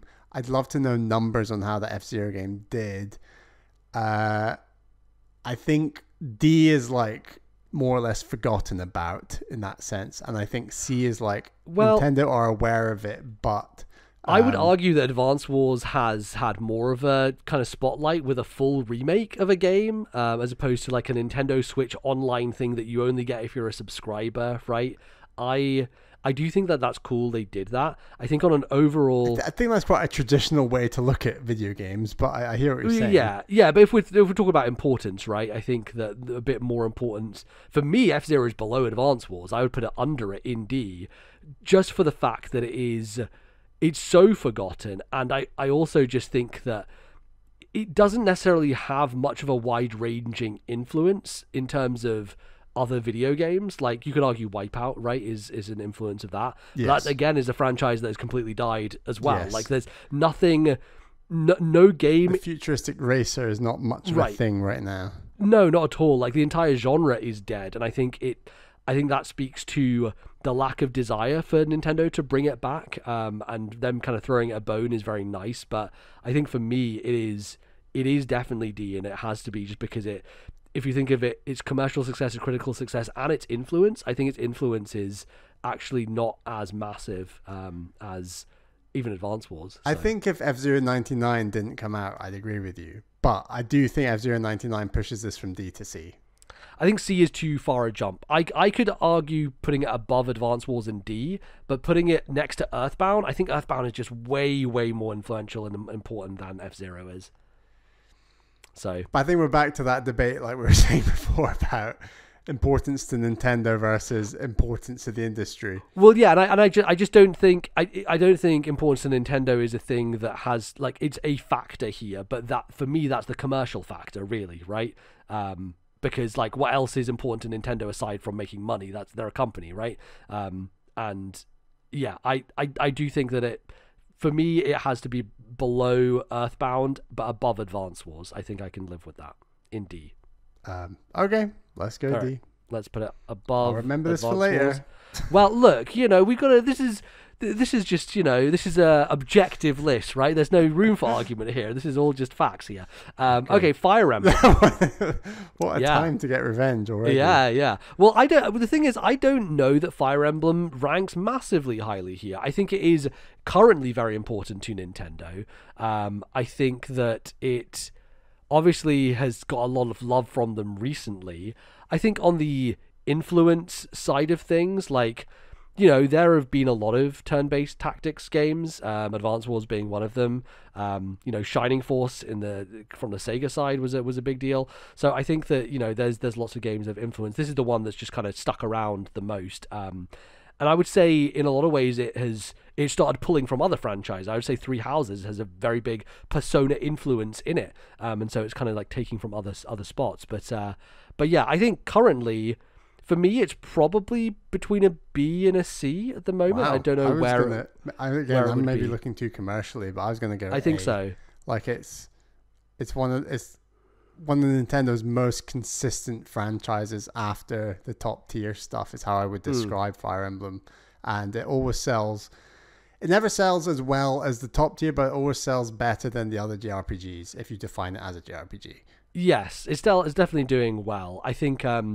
Maybe this is the thing. It's like you're thinking much more from a commercial perspective. I'm thinking much more from a how did this influence the games that came after it. But I think it should be a blend. And I do think that, yes, you're right. Fire Emblem doesn't necessarily influence other games and has been the receiver of influences. But mean, But it's still very, very popular right now. we could And slide it to B. Maybe it is more similar to Donkey Kong than I think it's a bit more similar. Yeah. I Okay. mean, I can put it in A. I don't mind putting it in A. But I think for me it probably sits above Donkey Kong in B, and that it's much more relevant today. But Donkey Kong is a far more influential game generally. I'm not sure and what we franchise. think A looks like yet. is part of the Yes, problem. I think that's I'm looking tricky, forward yeah. to like seeing a game and be like, that's definitely an A. And Right. before doing this, I probably would have said Fire Emblem is definitely an A. But Yeah, maybe we move it when we figure out what that means, right? Yes. That might be the case. Okay, next up is Kirby. Oh, Kirby. They make so many fucking Kirby games. You would think that it would be an S tier. Kirby might be an A. That might be the definition of an A. I don't know. it ticks the box similar to Fire Emblem in terms of Nintendo always need it out. It's important. Like, it's important to have Kirby because there's a Kirby audience that, I don't know, those games just get turned around very fast and happen frequently. And, you know, Forgotten Land is a good seal of quality. Like, that's a good example. Yes, I think Kirby is also, if we're looking at franchise beyond just the games, as a character, Kirby is so recognizable by like a wide group of people. Do you think Kirby is the next, after this Zelda film and the Mario film that's been a potential DK film, would Kirby be the next in line after those? I think so. Characters? I think definitely, because he is so recognizable. Like, I think my mum could probably tell me who Kirby is. If I showed her a picture of Kirby, Really? she'd probably be able... I'm not convinced. maybe. Like, it's on the edge. My sister definitely could, right? Like, I think there's more casual audience out there who knows who Kirby is, right? And Kirby, for example, there's a Kirby cafe in Japan, right? Like, not a lot of Nintendo franchises get that sort of love, right? And I think Japan there's a lot of niche stuff does very well in Japan, but yeah. Look, there is, sure, but I think Kirby. Okay, talk about from like a merch perspective. Kirby sells merch, and I think that's another angle important. of this. Of like, people culturally. There's a cultural hit to Kirby. It's a cultural hit. He's cute. He's fluffy. He's important. And yes, his games are not the best, but they're consistent. But they're consistent. An important tentpole in Nintendo's release. And they also like sell a lot more than you would think, right? Like they do good. do quite well. We could go A for now. I think that's a good. I think Kirby is probably our first A. Okay. Is probably where he sits. Yeah. Luigi's Mansion. So this is a really interesting one because I think like from a quality and like game perspective, I mean it's so high for me, but and commercial success. That's true. It actually, like, Luigi's Mansion 3 has sold what, like 10 million copies on Switch? I think it's up at like 9, 10. Yeah, it might be above that now. It might be like 12 to 15 million. I think at this point in time, going into Switch 2, it's big. And here's another reason it's big. We just mentioned like, oh yeah, there's been a Mario film. There's going to be a DK film. Maybe there's going to be a Zelda film. There might be a Luigi film before Kirby. Like, I think Luigi's Mansion is A tier. Yeah, I actually do agree with that. Like, I think that because the whole Mario kind of franchise with the Super Nintendo World and all this other stuff happening, it just elevated the profile. And so I think Luigi's profile, despite Luigi always being looked down on as a joke, and we always laugh about the year of Luigi and how nothing went well for him, I'd say historically Luigi's had a bit of a rough time. Yes. But with the context of the most recent game being Luigi's Mansion 3, which is a fucking 10 out of 10, and it's reviewed incredibly well, and sold incredibly well, and Luigi's a big part of the Mario movie, and you can very easily see in this franchise of movies they're making, one of them being Luigi's Mansion, a kid's light horror film, right? Like, plus, I think light horror is something that no other Nintendo game is doing. Like, it's very unique and is arguably important because of that. Yeah, no, that makes a lot of sense. And I think kids horror is something that is incredibly popular on the internet, right? Five Nights at Freddy's, all that sort of stuff. I think there's something Nintendo could try and tap into. I don't think they will in the same way as that, because that's way more fucked up than anything Luigi's Mansion does. But yeah, they probably do view it as a core kind of part of what they want to do, and I think it is important. So yeah, Kirby and Luigi's Mansion in A. All right. Mario. This little guy called Mario. So we're talking broadly about the character, the 2D games, the 3D games. Yeah, the platforming mascot. The platforming mascot. Yeah. The man. He invented Nintendo. He's now part of the second highest grossing animated film of all time. Mario Odyssey is incredibly critically acclaimed, commercially successful. He is their mascot. He is a bigger mascot platformer than even Astrobot is. He can't not be S tier. It's S tier. Yeah, he's number one. He's above Animal Crossing. We don't need to have a conversation. I hadn't fully realized that we were ordering them within tiers. So. Yeah, that's what I'm doing. Is like I'm putting them. Is Kirby like, ahead of Luigi's Mansion? I think it is. Okay, yeah. I think Kirby, just from the like we said, merch perspective, I think that is high for me. Fair enough. Yeah. So yeah, I don't know. We need to say much about it. It's S tier with a bullet. It's probably number one. Okay, next up, we split. We had a bit of conversation of like how we should split this stuff. We've got 3 branches of Mario. So we've got regular Mario, we've got Mario Party, and Mario Kart. Let's do Mario Party first. Yes. Mario Party, again, a surprising hit commercially. Yes. I think another 10 million. Not much more, I would argue. No, yeah, another kind of 10 million plus seller. But like, does it have the juice to go any further? I mean, like, commercially great, critically pretty bad. Like, the games aren't actually very good. Influence wise, I would say not as much as you might expect. Like, there aren't that many party games, and the party games that are popular are not really from an influence of Mario Party. They're like the Jackbox style thing, which is a totally different type of party game. I'm surprised we've seen not that many like indie Mario Party clones out there, because you would have thought with a success it would have had a bigger influence than it has, but it doesn't seem like it has as much. So I feel this is probably in the B range, just because it's still Mario. I'm between B and C. Yeah. I can see it alongside Fire Emblem and Donkey Kong equally. I mean, it's probably a more important... Right now, it's a more important franchise than Earthbound. Absolutely. I think it is. Yeah. So I'd probably go B. I don't know where in relation to Fire Emblem. I might put it under Donkey Kong, just because aside from the commercial aspect, I don't think Mario Party is that important. Like, it doesn't increase Nintendo's quality. No. Kind of like people from the outside saying they have such high quality games, because Mario Party are like the lowest quality Nintendo games usually, but they sell so well that they still deserve a spot there, I think. So yes. So yeah. All right, cool. Next up, Metroid. First in our hearts. Mario Kart. Oh, sorry, Mario Kart. My bad. Yes, Mario Kart, Bally. I mean, this one's a bit of a juggernaut. Like the most commercially successful. Like, it's more commercially successful than the original franchise itself, right? Which is that says quite a lot. That says a huge amount. And I don't think, like we were saying, it's all about commercial success. But when your commercial success is the level of Mario Kart, I think it's kind of unquestionable. And this is an S tier in terms of importance for Nintendo. I think so. It's probably the most recognized Nintendo game, full stop. Yeah.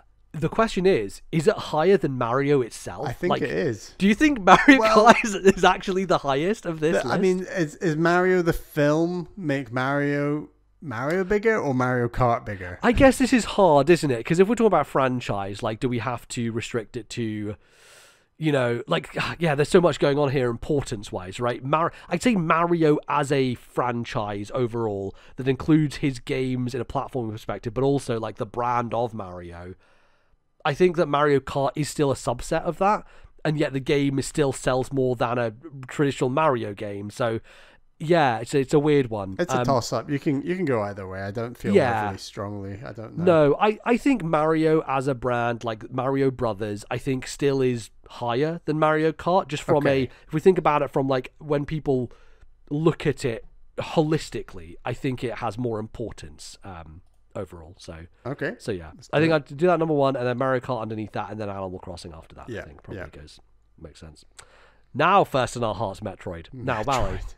Now, here's the thing. Look, if we're talking about influence, there's no game that is more fucking influential than Metroid. Like, the influence this has had on the entire genre of games that it invented, like, that is huge. That's astronomical. Now, does it sell well? Not at all. Nobody buys it. Does it do commercially? Very well. So I think for me, critically, yes, critically it does so well. And like, in terms of its pure game influence, like we talk about Earthbound and Undertale, Metroid, fucking a whole genre, an entire thriving genre with multiple games that sell millions of copies, right? From the biggest AAA with Batman Arkham series to the indiest of indie, right? Like, I think for me, there's an argument to be made, and we also have an upcoming game that seems like it's going to be very important for Nintendo. I would almost argue for Metroid to be an A, and that might sound a little insane, but I think from the genre influence perspective, I think it is so important.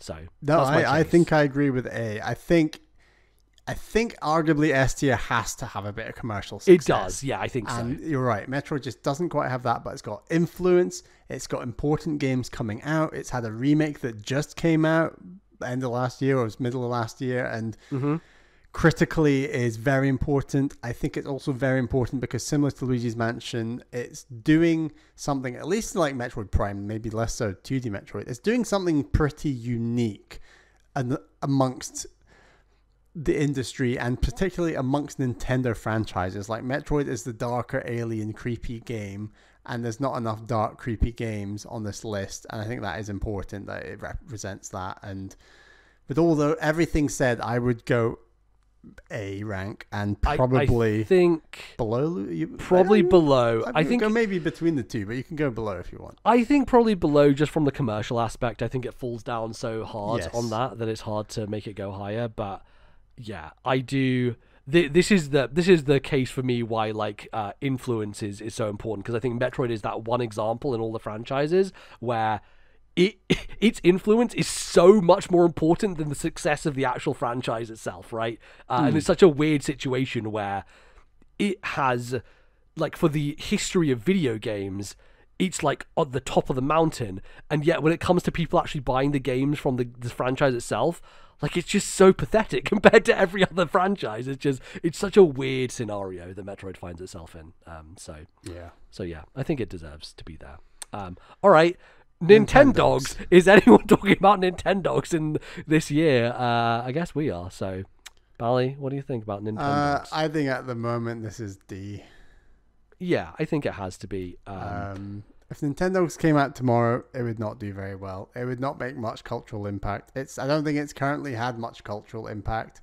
It had a moment. That moment was a long time ago with the DS. Yeah. And I think you can't get high up on these rankings just by having a high moment a long time ago that didn't have much influence. Yeah, I think it had an impact, but it didn't have influence, right? Like, I think it had... Yes. It sold super well, and a lot of people... One is short term, one is long term, right? Exactly. Like, it had a flash in the pan, like, everybody bought it. It was super commercially successful. I'd be interested in the sales of the 3DS games, because I think that would speak to, interest has dropped off a cliff kind of thing. You know? Absolutely. I think that's definitely the case, right? When you look at their idea to bring it back. Now, had Nintendo a couple of years ago made a mobile game that was Nintendogs and that did super successful, that would put it way higher up this list. But I think that hasn't happened, and as a result, it does have to stay quite low. And it's probably the lowest of all of ours so far. Yes. So yeah, I think there's a chance for this to come back at some point. If Nintendo announces a mobile game that's Nintendogs, then it's all over. We are done. That's an S tier franchise at the end of the day. So there you go. Pikmin, Bally. Pikmin. Another one close in our hearts, but where does it go on the list, you know? Yeah, it's not had too many releases in its lifetime. It does have a okay-ish mobile game in terms of success. These games do well critically. I think they do struggle sales-wise. I think this most recent one has had a big impact, though, right? And it feels like, you know, this is a Japan local thing, but there was a lot of Pikmin stuff when I went to Japan. I was like, wow, really surprised by the influence that this has had recently in terms of its success. I say commercially, critically, they're extremely strong. Commercially, they're growing. They're like slow growers, and they're getting there. Yeah. And I think that I would love it to be like in a B, but I don't know if it is yet. I think, right, controversial. Okay. I think it is B. Okay. I think it should sit exactly where Donkey Kong is sitting, and Donkey Kong should probably be C. I don't know if I can agree with Donkey Kong, just because of like Donkey Kong is a historical object. Okay, historical stuff. Okay. Yeah, I still think that's more important. I think it should be either side of Donkey Kong then. I think in my heart it should be higher than Mario Party. I don't know that it is or not, because Mario Party is just like, people buy it. But Pikmin's got Nintendo clout. Like it's a modern new franchise for Nintendo, considering it was new for GameCube, which I still this speaks to our age as gamers, but like GameCube is arguably a modern console, and it's one of very few modern Nintendo franchises, and Mario Party is just on the coattails of the success of Mario. And does sell well, but like you said, Pikmin 3 did okay and was critically great. Yes. Pikmin 4 sold really well. It's definitely I done. meant Pikmin 4. Did I say Pikmin 3? Yes. Pikmin 4. And Pikmin 3 was also a great game, but obviously did not sell as well. Yep. How about between Donkey Kong and Mario Party, but higher than Mario Party?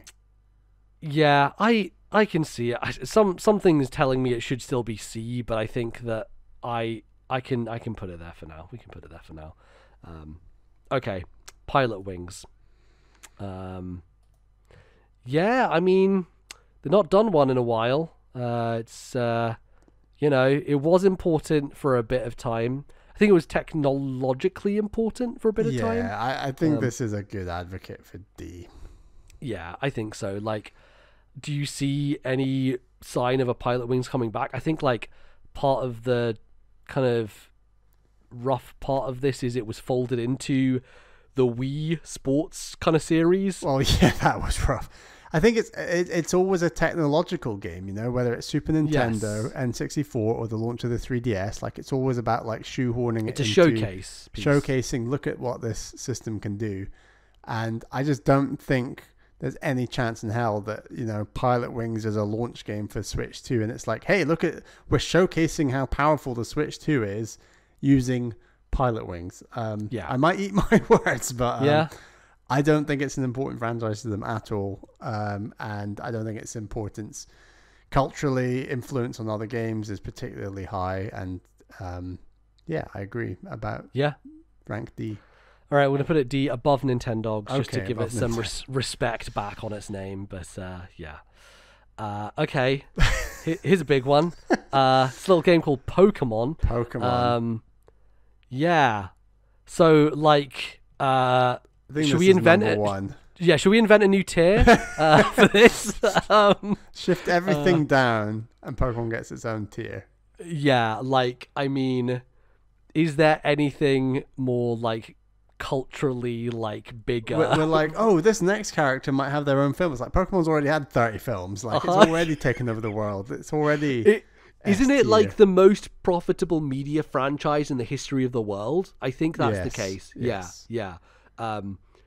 I mean, like, because once you start doing the maths on the anime, the cards, the video games, the films, it ranks up higher than other stuff quite quickly, I think. It's so beyond video games as a property, and has been for its entire existence. Like, and we're talking about franchises here. We're not just talking about the games. So, right, exactly. But if you're something like Pilot Wings, you're all about the games because that's your thing. Whereas Pokemon is like, hey, we've got other departments over here. Yeah, totally. And like, hey, there's an argument to be made that we shifted down because the games have they've got some issues, right? Recently, especially. You cannot shift the Juggernaut down because a game that still sold unbelievably well but didn't. I think Scarlet and Violet has sold 25 million copies with all those frame rate horrible, terrible technical issues. Yeah.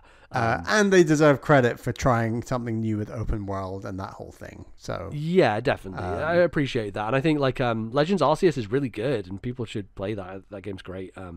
And yeah, they are trying new things at least, and hopefully one day someone will give them time to make video games instead of just rushing them every year to put out a product, and they can make something good. But I think that's kind of what Legends Arceus was, right?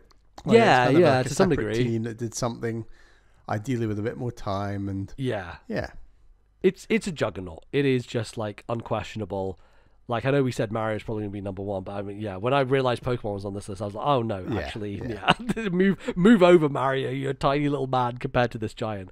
I mean, you could argue like importance for Nintendo. Yeah. Is Mario bigger? But like, I think Pokemon, even for Nintendo, I think Pokemon is still super important for Nintendo. Like, the fact that it's still exclusive to their systems.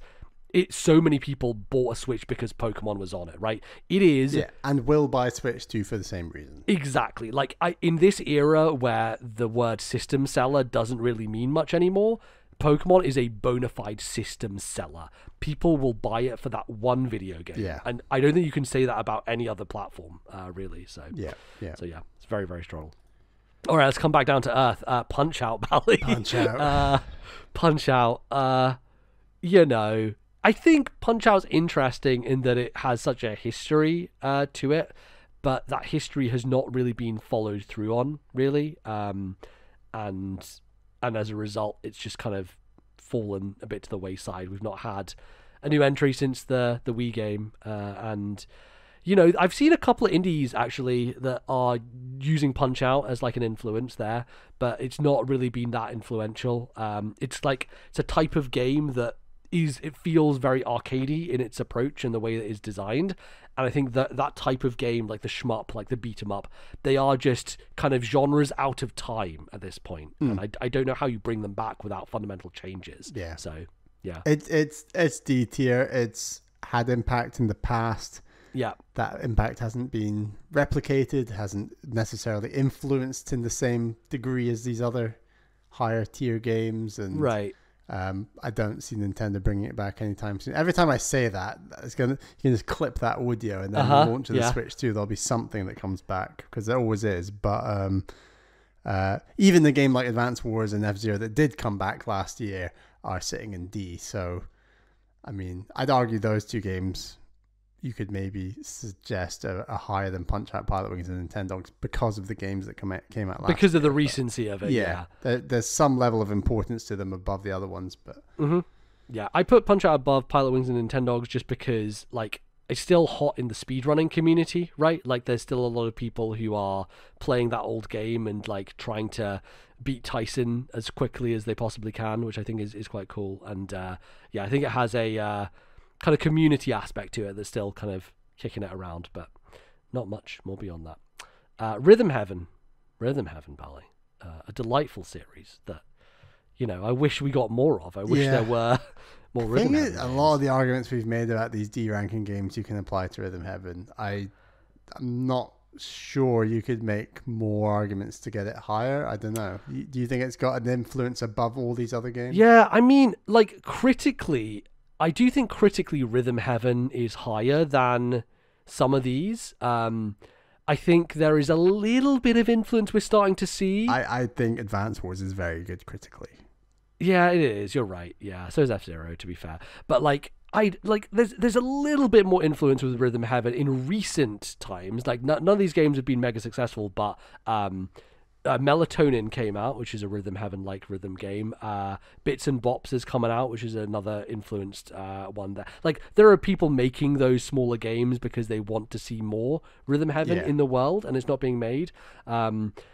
But it is still just... and it's not been out of the game for that long. I would say Rhythm Heaven's actually more relevant than F-Zero and Advance Wars, just because it has had a bit more attention with full new games. Density of releases closer. Definitely. Like a 3DS game, I think, just in a world where F-Zero and Advance Wars have been languishing for so long, I think it has a little bit of an edge. I wouldn't necessarily argue for C. I could see it maybe squeezing in there, but I don't know. I think I see it as D, but Okay. I hear what you're saying. Yeah, I'll put it at the top of D. Let's put it at Alright. the top of D. Okay, Super Smash Brothers. What do you think, Bally? I think the two things it does, well, three things arguably. Critically, great. Sales-wise, great. But it's got this unique thing about it in that it brings all the other franchises together, and its cultural influence on fan bases because of stuff like the Sora reveal and other character reveals is gargantuan amongst like Nintendo communities, fighting game communities, people who like Smash Brothers.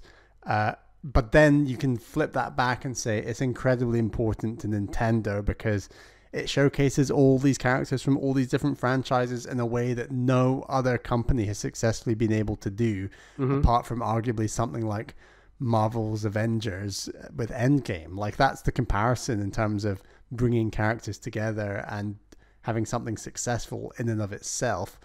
And for me, it's probably the bottom of S tier. It's that big. It's pretty huge. Now, I might put it above Animal Crossing, personally. I think what you were saying there is like the industry-wide effect that it has. Like, sure, it's not sold as many copies as Animal Crossing on Switch, but I think as an important pillar for Nintendo, it just does that thing where it reaches beyond the audience of just Nintendo. I think there are people who don't really care about Nintendo games who care about Smash Brothers reveals.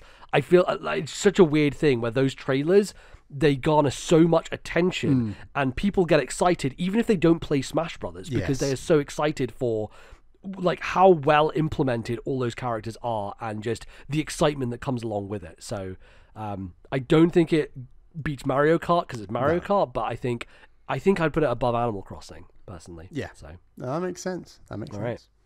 Right. Splatoon, a new contender. Relatively, I think Splatoon's a decade old at this point, which is very funny. But more than I think. No, it was 2015. I think it's 2015. Is it 2015? Okay.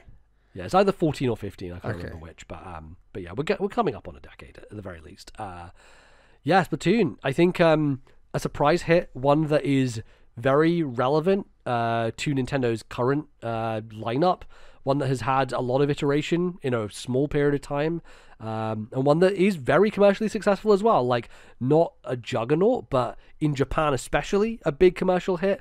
And I think, like, poised to be something that they lean on for the future. If we're thinking about where the films go after Kirby and Luigi and all these things, I think there's an outside shot that Splatoon is on the docket for one of those like second wave films, if you know what I mean, right? I think there's such a character to the universe and like its influence on like fashion, right? Like I feel like there's a lot of that argument to be made as well. I don't know. I think Splatoon is probably up in A tier for me. I agree. I think this is top of A tier. I think it's above Kirby. Yeah, I think it's become their staple shooter, and like it's a Nintendo shooter that needs a lot of credit in and of itself. It is an online multiplayer focused game. Yes, there's obviously single player campaigns, which are also great. But it's a new franchise. It's already had 3 iterations in its short life cycle. It sells very well. It's new. It's unique. I think it's important. Has it influenced other games? Probably a bit. I think like the colorful shooter has become a thing in the last like 5-6 years. If you think of stuff like Foam Stars, and can't think of other examples off the top of my head, but there's definitely influence. Ninjala, right? That was a weird thing. That Ninjala, yeah, that's a good shout. I'd go top of A. I think Splatoon's very important.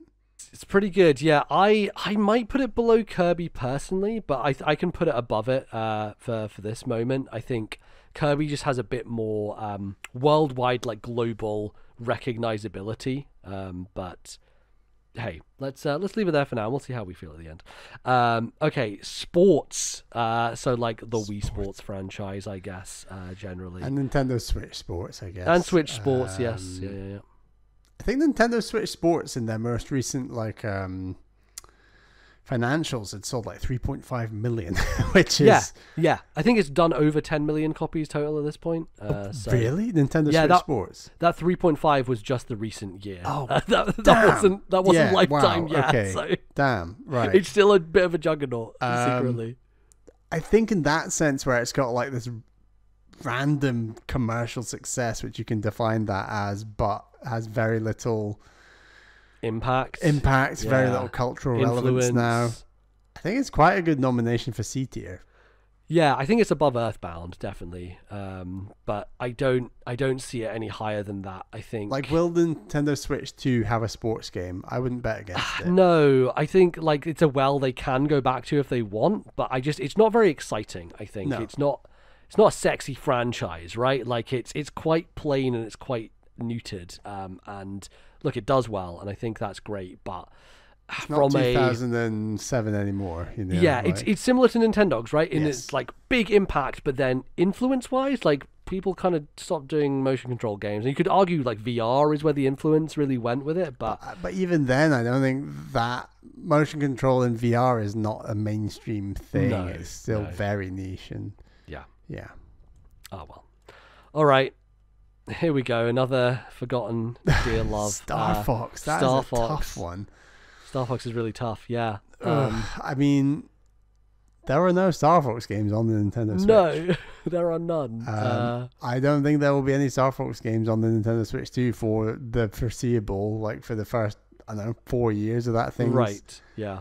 I think Nintendo tried a big celebration of Star Fox history and everything with Star Fox Zero on Wii U. Mm-hmm. Like I think that was the game that was meant to boost Wii U sales, and maybe not that far, but it did nothing of the sort. I think Nintendo have definitely now put Star Fox on the back burner. That's not to say it will never come back. Everything will come back at some point, but it used to be a high tier. I think now it's a D tier.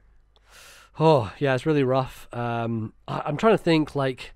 Can you make any influence arguments for Star Fox? And like, I mean, Star Fox shooters generally, like, yeah, no, like, it's a genre that's kind of dead, which is not great. And like, if we think about Star Fox, it was a pastiche of Thunderbirds, self-admittedly from Miyamoto, right? Like, it was essentially he loved Thunderbirds and wanted to make a game that had that energy, and that's what Star Fox was. And I don't know, like, I think it's tried so many different things over the years, and we're at a point now where it's just as irrelevant as it's ever going to be. So I think it needs a real big ground-up reimagining, and I think Nintendo will do that at some point. I don't think the Switch 2 launch window will be that time, and it's a bit like, what's a good example? I think Luigi's Mansion 3 is a good example where they took a franchise that was already doing fine, like Luigi's Mansion 2, I think did fine on 3DS, but they really made it like a really damn good game while keeping its structure and things. And I think Luigi's Mansion before Luigi's Mansion 3 would probably be in B or C tier on this list, and it's pushed its way up to A. Star Fox needs like big energy with a new game to get it higher up this tier list, because I think right now, D is middle of D is about right. Yep. All right. Well, yeah, I put it above Punch Out just because it's in Smash Brothers and people care about it more for that reason. I think. Okay, only a few left. Let's get through them. WarioWare. I think WarioWare is interesting in that it has had a lot of recent interest. 2 games on Switch, in fact. It seems like a thing that Nintendo bank, in a sense, and go back to. Commercially, I don't think it does amazing, really. Like, it does okay. And critically, it does okay. But, like, Nintendo keep using it and keep thinking that it is still important. I think this might be top of C. WarioWare. I think it's between top of C and bottom of B. Yeah. And I think it's not commercially big enough to be in we B. will get WarioWare on the Switch too. Yeah, I think so. They've really upped the releases recently. Totally. So I'm going to put it top of C above Wii Sports. Wave Race. Wave Race. It's another forgotten gem, I think. I think what we're realizing looking at this like lower tier is like, there's so many forgotten things that we like that Nintendo don't find important and aren't important. I still think F-Zero and Advance Wars are more relevant than the other things on D. I think Wave Race is another good example of that. It's not come out in ages. People don't think about it much. We had a great time playing the 64 game a while back, but that doesn't count for anything on this list. It's near the bottom of D, which is a shame. And I just think like the realistic jet ski sim is not exactly a genre of game that is popular right now. So yeah. All right, there it goes. Xenoblade.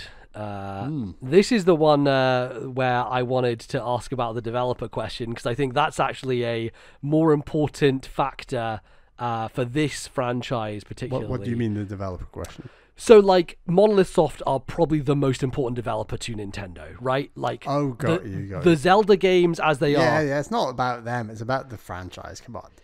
Yeah, I guess it has to be. I'm just saying, like, you know, Xenoblade as a franchise, the bones that it built for Breath of the Wild and Tears of the Kingdom to exist, like, Xenoblade X is the body of skulls that Breath of the Wild was built upon, right? Like, Breath of the Wild doesn't exist without Xenoblade Chronicles X, in which case it makes it quite important. But I think it's more important than I think it probably sits in B for me, somewhere in B, because I think it's growing important commercially for Nintendo. It's not quite there yet.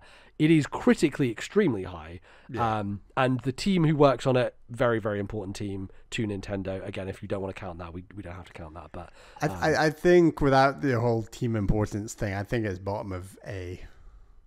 Interesting. Where did you say? B? I was thinking B, but then Fire Emblem I think Fire Emblem probably has higher importance than Yeah, I Xenoblade. think actually it's very comparable to Fire Emblem in lots of ways, actually. Do we move Fire Emblem to A and Xenoblade sits in B?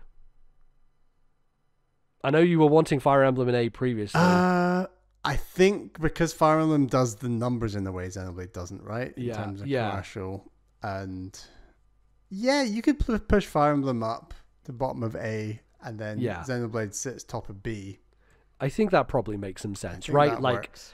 Xenoblade, I think, is more relevant than Donkey Kong, even though Donkey Kong has the historical context. Without the historical context, I think Donkey Kong is at the top of D or bottom of C. Yeah, potentially, yes. It's just hanging in there. Yeah, definitely. Okay, great. Xenoblade at B. Yoshi, we've got in here, who, you know, he's had some video games. I think Yoshi and Kirby is quite a similar situation where you ask 100 people and probably a lot of them will be able to tell you his name, right? So I think that puts him at a minimum of C, but I think he's a good candidate for the spin-off film theory. Yeah, definitely. I think he's more important than WarioWare, and his games probably sell better than that, even though they're kind of middling in recent He's like times. the lower tier Kirby in terms of like consistency, but definitely. Even though would I prefer playing a Kirby game or a Yoshi game? I don't know. It depends on the game. Depends on the game. Depends. Yeah. There's a lot of duff Kirby games that come out. I'd put him either bottom of B or top of C. Let's go top of C. I'm thinking. Okay. I don't know what you think. I think the name Yoshi carries some weight. You know, do you want bottom of B? I think bottom of B, just because I feel like Yoshi, you might do him dirty because, you know, he's cute. I've got a plushie of Yoshi.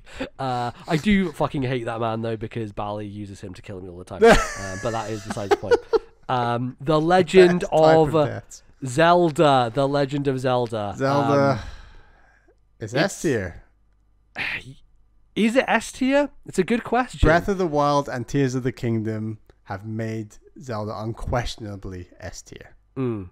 Both critically, commercially, impact on the video game industry.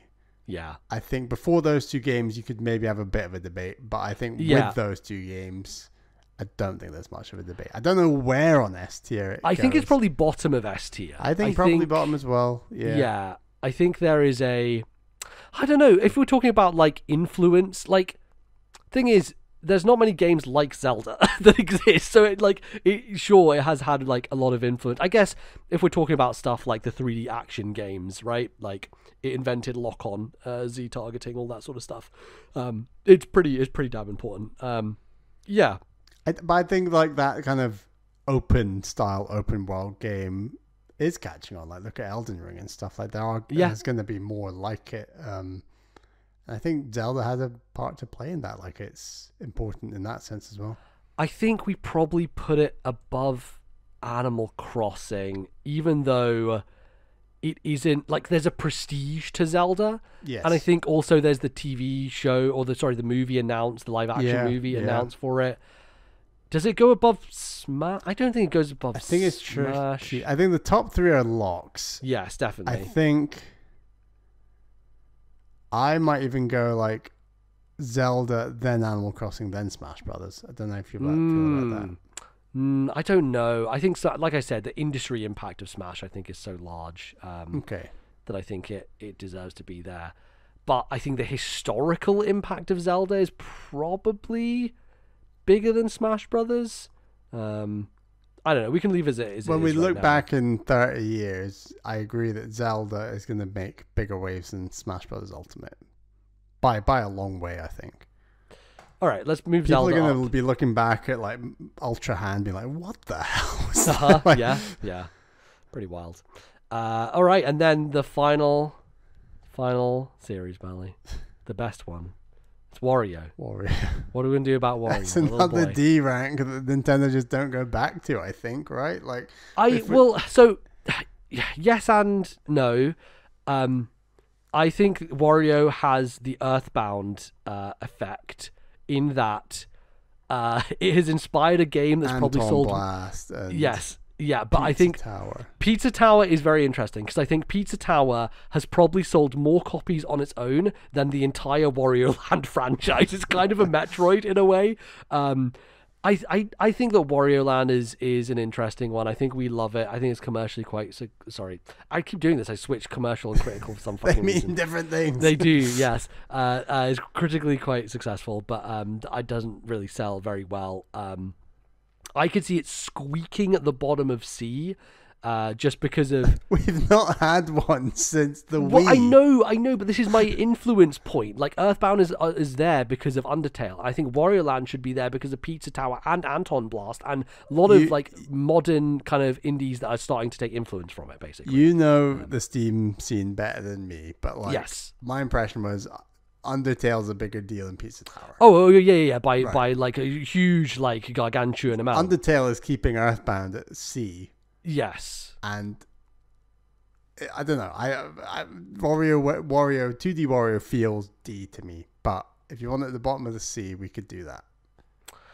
I just think if we're talking about right now, if Nintendo are looking at what they're going to greenlight next, Pizza Tower tells Nintendo we should maybe start thinking about a Wario game, you know? And I don't think I think there's way too many hypotheticals, but I hear what you're saying. Yeah, you see what I'm saying though, right? Because, like, there's nothing like that with these other D tier games, and I think if there's a whiff of a chance that Wario Land lives, then it's at the bottom of C. Shall we do a bet right now? Okay, sure. I bet you one of the D tier games. Whether that's, shall we say, remake or a new game? Whatever. I think at this point, these are all like languishing, dying, dead things. Okay, well, I bet that a remake or a new game will be made before a remake or a new game of Wario Land. Yeah, that's a hard bet to take, actually. Right? So doesn't that mean Wario Land should be D? Yeah. I hear what you're saying about Earthbound. Yeah, I totally get that. I think its influence is much wider reaching than Wario Land. It is. It's much wider reaching. Yeah, definitely. All right, fine. We'll put it down. We'll put it in D. I'll put it at the top of D. But okay. Yeah, I think that sounds good. I don't know, man. It's just recency bias. It's just I look at Pizza Tower and I'm like, man, there could be a new Wario Land game. Look at how well this is doing, you know? I get your recency bias for Pizza Tower, but the series hasn't come out since like 2009. Yeah. They got to make a new one of these. They got to do it. So hopefully they will. All right. Well, that's it. That's every single one that we had on this list, at least ranked. I found this tier list thing, and there's like hundreds of fucking franchises on this. We will publish a picture of our tier list. Yes. So you can have a quick look at it. Shall we just read it out very quickly? Yes. I'm just going to make a quick switch here. But I'll go bottom to top. If you want to go D tier from like the top of D tier to the bottom. Top of D tier is Wario Land, Rhythm Heaven, F-Zero, Advance Wars, Star Fox, Punch-Out!, Pilot Wings, Wave Race, and Nintendogs. In the C tier, we've got WarioWare, the sports franchise, or Wii Sports, Earthbound. In the B tier, we've got Xenoblade Chronicles, Donkey Kong, Pikmin, Mario Party, and Yoshi. And in the A tier, we've got Splatoon, Kirby, Luigi's Mansion, Metroid, and Fire Emblem. And then in the S tier, the creme de la creme, we've got Pokemon, Super Mario, Mario Kart, Zelda, Super Smash Bros., and Animal Crossing. All right. I feel pretty good about that. I think looking at this, I think this is a good representation of like how important these are on a general overall level. Would a Nintendo board agree with this list? Oh, I think they might. Yeah. I think there's definitely some things they'd probably, everything in D, they would just they're like, what are those? They just don't know those exist. But other than that, I think we're pretty on point here. Yeah. I think whether you're looking at it commercially, critically, cultural influence wise, I think it's a pretty good ranking of all three of those metrics. Yeah, I think so.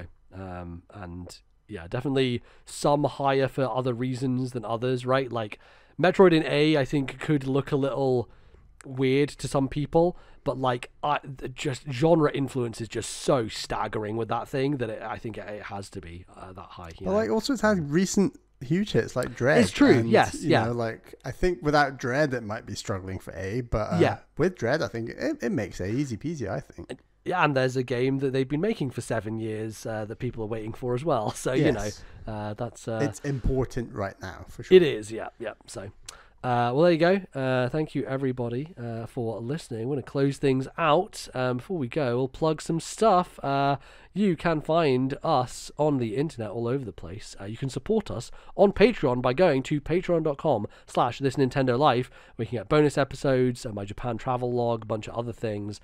Bally, we'd like to thank some of our patrons. Yes, thank you to our $10 tier plus patrons. They are Zach S., Thomas, Matthew, Albert, Wicked Gamer UK Alan, Turtle, Orange Thunder, and Ali T. Thank you for your support. But thank you to all of our other patrons.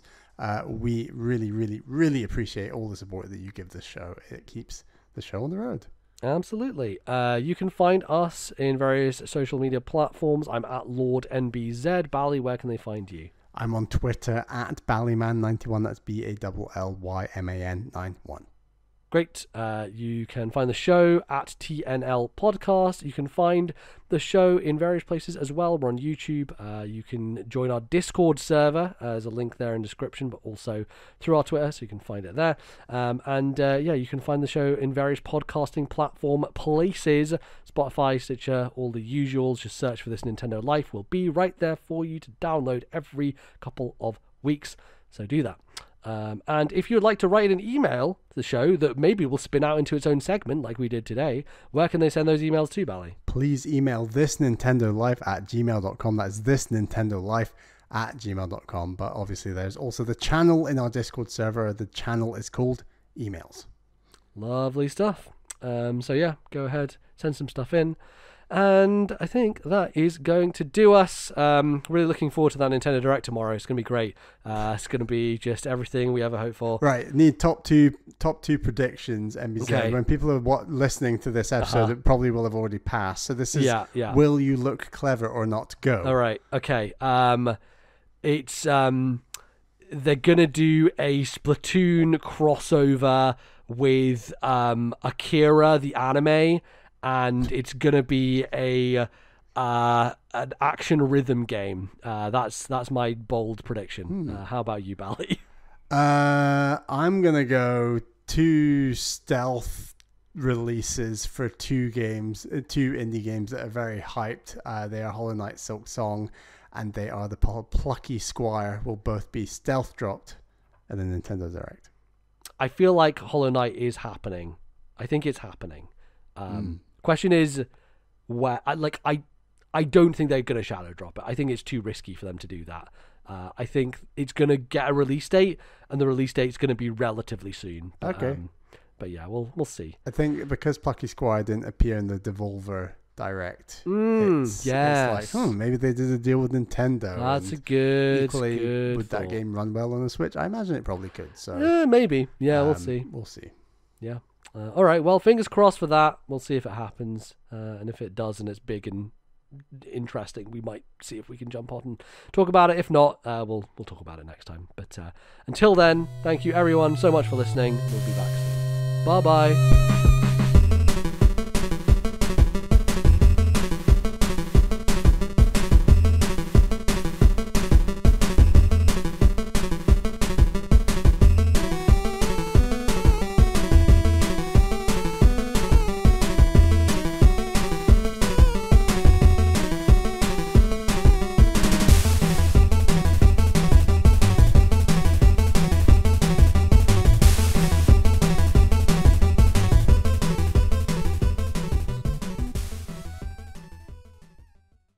The musical interlude used on today's show was Build That Wall from Bastion. Copyright Supergiant 2011.